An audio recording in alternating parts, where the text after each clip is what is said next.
शिवानी और मनीष गार्गी जी और मनोहर जी के बड़े बेटे बहू थे। मनोहर जी की 3 संतानें थी। बड़ा बेटा मनीष, उसके बाद बेटी रूबी और फिर सबसे छोटा बेटा गौतम। मनीष बहुत ही सीधा साधा लड़का था और जब से शिवानी ब्याह करके उसके घर आई थी, शिवानी को काफी कुछ झेलना पड़ता था। वैसे तो मनीष शिवानी से बहुत प्यार करता था, लेकिन ससुराल में बाकी लोगों का व्यवहार बहुत अलग था। मनोहर जी और गार्गी जी सास ससुर होने का कुछ ज्यादा ही रोब शिवानी के ऊपर झाड़ते थे और उसे कुछ भी कहीं भी बोलने से बाज नहीं आते थे। यही लक्षण उनकी बेटी रूबी के भी थे, भाभी को कभी भी कुछ भी बोल देना। गौतम ऐसा नहीं था, वह काफी समझदार था, इसलिए वह काफी सोच समझकर तमीज के साथ अपनी भाभी से बात करता था और उनके दुख को भी बहुत अच्छे से समझता था। लेकिन मनीष को शिवानी का दुख समझ में नहीं आता था। मनीष खुद तो शिवानी को कभी कुछ नहीं कहता था, बल्कि उसका पूरा ख्याल रखता था। लेकिन मनीष की सबसे बड़ी कमी यह थी कि उसके घर वाले जब शिवानी को बात बात पर जलील करते थे तो वह उनका विरोध नहीं करता था। मनोहर जी और गार्गी का तो समझ में आता था कि वह उसके माता पिता थे, इसलिए वह उनका विरोध नहीं करता होगा। लेकिन छोटी बहन रूबी, वह भी अपनी भाभी को बेइज्जत करने में कभी कोई कमी नहीं छोड़ती थी, लेकिन मनीष उसको भी कुछ नहीं कहता था। शिवानी का आत्मसम्मान उस घर में तार तार हो रहा था। वह चाहती थी कि उसका पति उसके लिए आवाज उठाए, लेकिन ना मनीष खुद उसके लिए कभी आवाज उठाता था, न ही उसे कुछ बोलने देता था।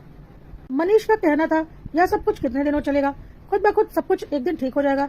रूबी ब्याह करके अपने ससुराल चली जाएगी, माँ पिताजी की उम्र ढल जाएगी तो अपने आप ही सब कुछ सही हो जाएगा। तुम तो फालतू में कुछ बोलकर रिश्ते खराब करना चाहते हो। मैं तो तुम्हारा ख्याल रखता हूँ ना, तो जो जैसा चल रहा है वैसे ही चलने दो। शिवानी का दुख शायद मनीष समझ ही नहीं पाता था और यह सब सहते सहते शिवानी भी अब इन सब चीजों की आदी हो गई थी और चुपचाप सब कुछ सहन करती जा रही थी। हाँ, कभी कभी देवर गौतम से वह अपने दिल की बात जरूर करती थी, क्योंकि गौतम ही उस घर में ऐसा था जो उसके दुख को देख भी रहा था और समझ भी रहा था, पर वह क्या कर सकता था। वह तो उसका देवर था, यह तो पति का काम था कि उसके सम्मान के लिए आवाज उठाए। गौतम कई बार अपने भाई मनीष से बोलता भी था कि भैया, आप अपनी पत्नी के सम्मान के लिए आवाज क्यों नहीं उठाते। भाभी को घर में जिसे जो मर्जी बोलकर निकल जाता है, हमेशा बेइज्जत कर जाता है। उन्हें घर का सदस्य तक नहीं समझा जाता, बल्कि घर में काम करने वाली एक नौकरानी समझा जाता है। लेकिन आप कभी भी अपनी पत्नी के लिए आवाज नहीं उठाते हैं, इससे आपकी पत्नी का मान सम्मान धीरे धीरे पूरी तरह से खत्म हो जाएगा और वह एक नौकरानी की जिंदगी जीने लगेंगी। लेकिन मनीष उल्टा गौतम को ही बोलता, अभी तुम्हारी शादी नहीं हुई है, इसलिए तुम ऐसी बातें कर रहे हो, एक बार शादी हो जाने दो, देखता हूँ तुम अपनी पत्नी का कितना साथ दे पाते हो, वह भी अपने माँ बाप और भाई बहन के खिलाफ जाकर। जिन रिश्तों में हम पल बढ़कर बड़े हुए हैं, हम उनके खिलाफ नहीं बोल सकते। और पत्नी को क्यों दुख होगा जब उसका पति उसका सम्मान कर ही रहा है। मैं तो शिवानी के सम्मान में कभी कोई कमी नहीं छोड़ता, न उसे किसी बात की कमी होने देता हूँ, तो उसे कोई दुख नहीं होता होगा। यह सब तुम्हारे मन का वहम है। शिवानी बहुत खुश है। गौतम को पता था मनीष के आगे सर फोड़ने से कोई फायदा नहीं, क्योंकि उसे कुछ भी समझ में आने वाला नहीं और दिन ऐसे ही गुजर रहे थे। रूबी की भी अब शादी हो चुकी थी, लेकिन अभी भी वह जब भी ससुराल से आती तो अपनी भाभी शिवानी को बेइज्जत करने से बाज नहीं आती और अभी भी मनीष कुछ नहीं बोलता। मनोहर जी और गार्गी तो शिवानी के साथ बदतमीजी करते ही थे। गौतम जब यह सब कुछ देखता तो उसने सोच लिया था कि वह अपनी पत्नी के साथ यह सब कुछ कभी भी नहीं होने देगा और उसकी पत्नी शिवानी की जैसी जिंदगी कभी भी नहीं जिएगी। यह मनीष भाई की गलती है कि उनकी पत्नी यह सब कुछ झेल रही है। खैर, इसी तरह से वक्त बीता और गौतम की भी शादी हो गई और वसुधा उस घर की छोटी बहू बनकर आ गई। अब जो खेल इतने दिनों से शिवानी के साथ मनोहर जी, गार्गी जी और रूबी खेल रहे थे, उन्होंने वही खेल वसुधा के साथ खेलना शुरू कर दिया।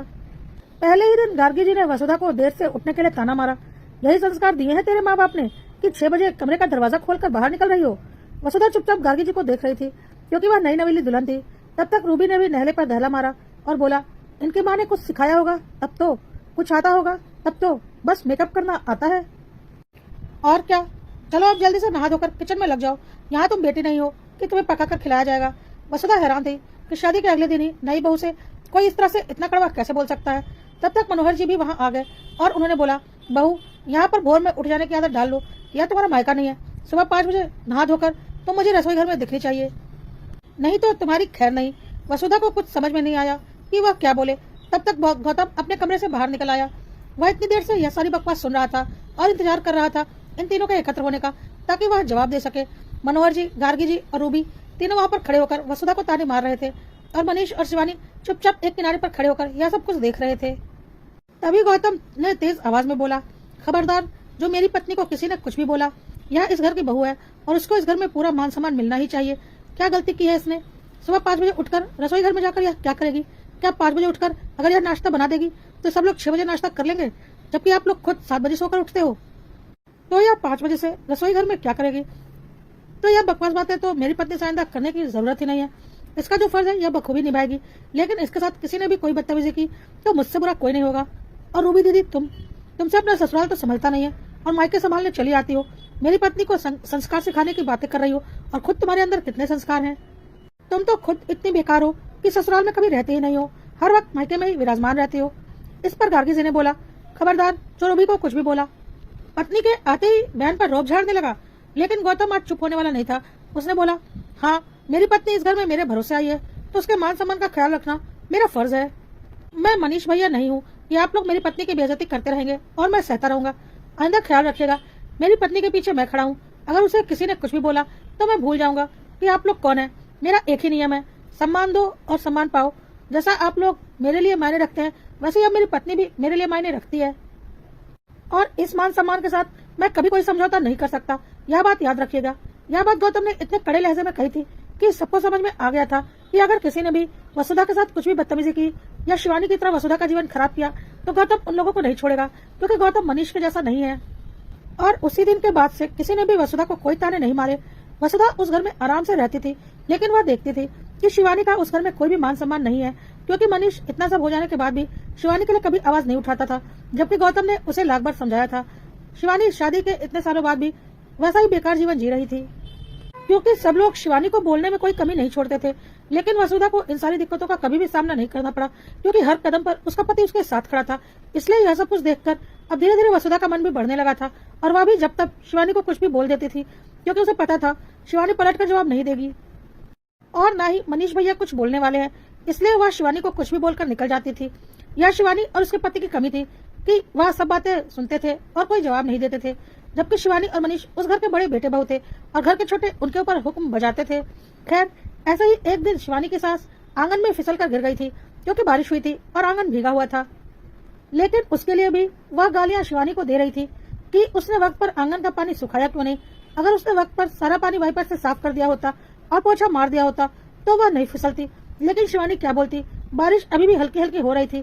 शिवानी ने बस इतना ही बोला, इसमें मेरी क्या गलती है मम्मी, बारिश तो अभी भी हो रही है तो आंगन कैसे सूखेगा।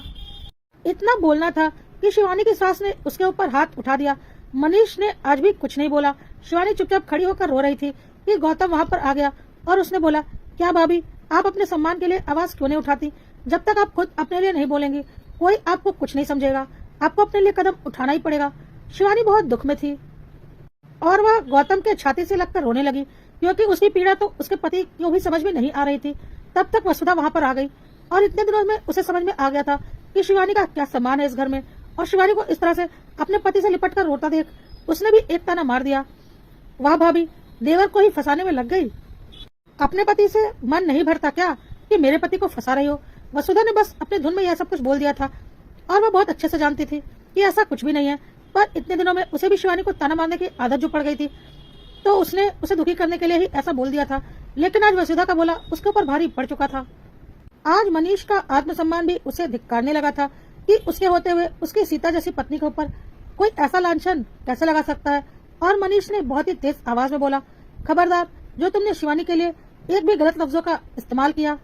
गौतम को भी वसुधा की बातें बहुत ही बुरी लगी थी, लेकिन गौतम ने मनीष से बोला, खबरदार भैया, जो मेरी पत्नी से ऐसी आवाज में बात की, मैंने किसी को भी अपनी पत्नी से ऊंची आवाज में बात करने का अधिकार नहीं दिया है। किसी को भी हक नहीं है मेरी पत्नी से कुछ भी बोलने का। उधर यह सब बातें सुनकर वसुधा भी चौड़ी हो रही थी कि देखो, इतना सब कुछ हो जाने के बाद भी मेरा पति मेरे लिए खड़ा है। गौतम ने आगे बोला, यह आपकी गलती है भैया कि आपने घर में सबको हक दे रखा है आपकी पत्नी को कुछ भी बोलने का। यह आपकी कमी है जिसका आज सब फायदा उठा रहे हैं, और यह कल की आई मेरी पत्नी भी अब इसका फायदा उठा रही है। भैया, मुझे पता है कि मेरी पत्नी ने बहुत ही गलत बात बोली है और मैं उसकी गलती का उसे एहसास दिलाऊंगा और उसकी तरफ से मैं आपसे माफी मांगता हूँ, लेकिन उसे कुछ भी बोलने का अधिकार मैं आपको नहीं दे सकता। एक बात आपको फिर से समझाना चाहता हूँ भैया, शायद इस बार बात आपको समझ में आ जाए, क्योंकि इस बार बात बहुत ज्यादा बढ़ चुकी है। यहाँ मेरी पत्नी से ज्यादा आपकी गलती है कि आपने घर में सबको इतनी छूट दे रखी है कि कोई भी भाभी को कुछ भी बोलकर निकल जाता है और आप उससे कोई जवाब नहीं मांगते।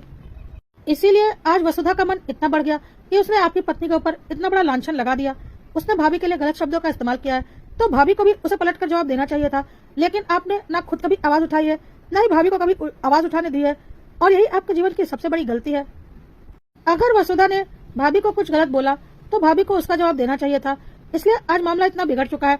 अभी भी वक्त है, सुधर जाइए, नहीं तो आप लोगों का जीवन नर्क हो जाएगा। आज मनीष और शिवानी को बहुत अच्छे से समझ में आ गया था कि उनकी चुप्पी उन्हें किस मोड़ पर ले आई है। मनीष ने आज बहुत ही तेज आवाज में दहाड़ा। मनीष की आवाज सुनकर सब लोग आंगन में जमा हो गए। मनीष ने बहुत ही जोर से बोला, अगर आइंदा किसी ने भी इस घर में वसुधा से कुछ भी बदतमीजी करने की कोशिश की तो मुझसे बुरा कोई नहीं होगा। शिवानी इस घर की बड़ी बहू है और उसे बड़ी बहू का सम्मान मिलना ही चाहिए। आइंदा जिसे जो कुछ भी बात शिवानी से करनी है एक मर्यादा के दायरे में करेगा। गलती से भी शिवानी के साथ कोई बदतमीजी मत करना, नहीं तो उसका अंजाम भुगतने को तैयार रहना।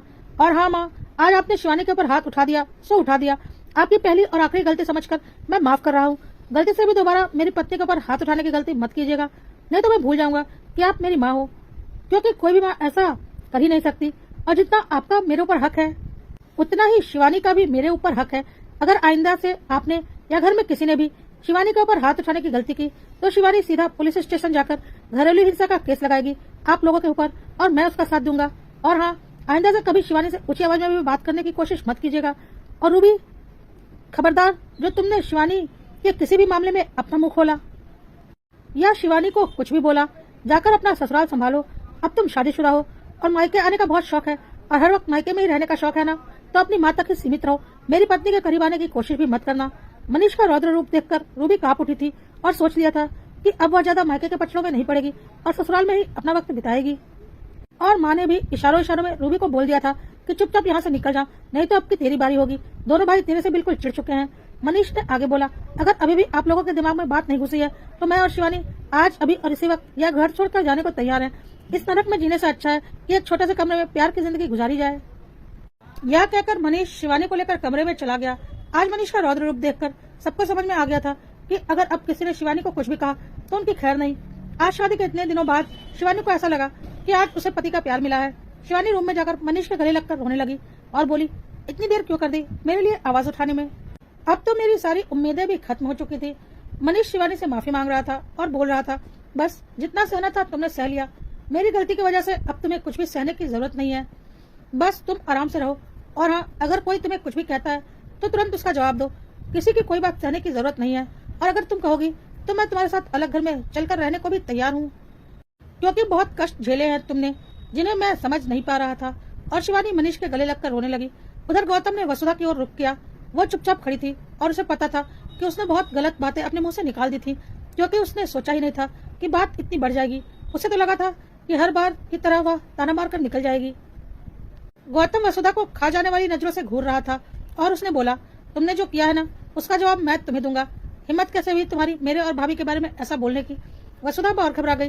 गौतम का गुस्सा देखकर वसुधा ने अपना बचाव करते हुए बोला, अरे तुम इतना गुस्सा क्यों हो रहे हो? मैंने तुम्हें क्या कहा है? मैंने तो बस भाभी को ऐसे ही ताना मार दिया था।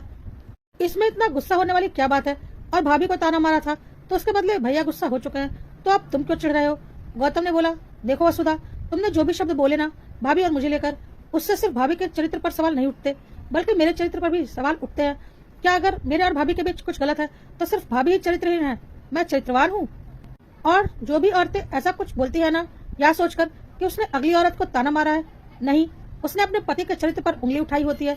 जब तुम यहाँ ब्याह करके आई हो तो इस घर में तुम्हारे पर कोई एक उंगली नहीं उठा सकता। हर कदम पर मैं तुम्हारे साथ खड़ा रहता हूँ। क्या कभी कोई तुम्हारे चरित्र पर कोई एक उंगली उठा सकता है? बिल्कुल भी नहीं, क्योंकि उसे पता है कि उसे मेरा सामना करना पड़ेगा। और मुझे भी पता है कि तुम एक बहुत ही चरित्रवान महिला हो, लेकिन आज तुमने मेरे चरित्र पर तो उंगली उठा दी ना। भाभी को तुमने जो बोला वह भाभी और भैया जाने, क्योंकि उनके बीच पति पत्नी का रिश्ता है, लेकिन तुमने अपने पति के ऊपर, उस पति के ऊपर जो तुम्हारे ऊपर अंधा विश्वास करता है और हर कदम पर तुम्हारा साथ देता है, उस पति के चरित्र पर आज तुमने अपने कटु वचनों से उंगली उठा दी है। और इसके लिए मैं तुम्हें कभी भी माफ नहीं करूंगा। वसुधा को समझ में नहीं आ रहा था कि नासमझी में वह क्या बोल गई है और उसके शब्द इतने बड़े हो जाएंगे और गौतम उसे इस तरह से अपने दिल पर ले लेगा। लेकिन गौतम का एक ही कहना था, चरित्रहीन सिर्फ औरत नहीं होती, उसके साथ वह मर्द भी होता है जिसे लेकर उसके लिए बातें बनाई गई होती हैं। और तुमने भाभी के लिए ऐसी बातें बोलकर मुझे चरित्रहीन साबित कर दिया है और इसके लिए मैं तुम्हें कभी भी माफ नहीं करूंगा। भले ही दुनिया की नजरों में तुम मेरी पत्नी हो और तुम्हें हमेशा मैं पत्नी का सम्मान दुनिया की नजरों में दूंगा, लेकिन इस बंद कमरे के अंदर तुमने मुझसे सम्मान पाने का सारा हक खो दिया है। वसुधा चुपचाप जमीन पर बैठ गई, यह सोचते हुए कि अपनी गलती की वजह से आज उसने अपने पति का प्यार खो दिया।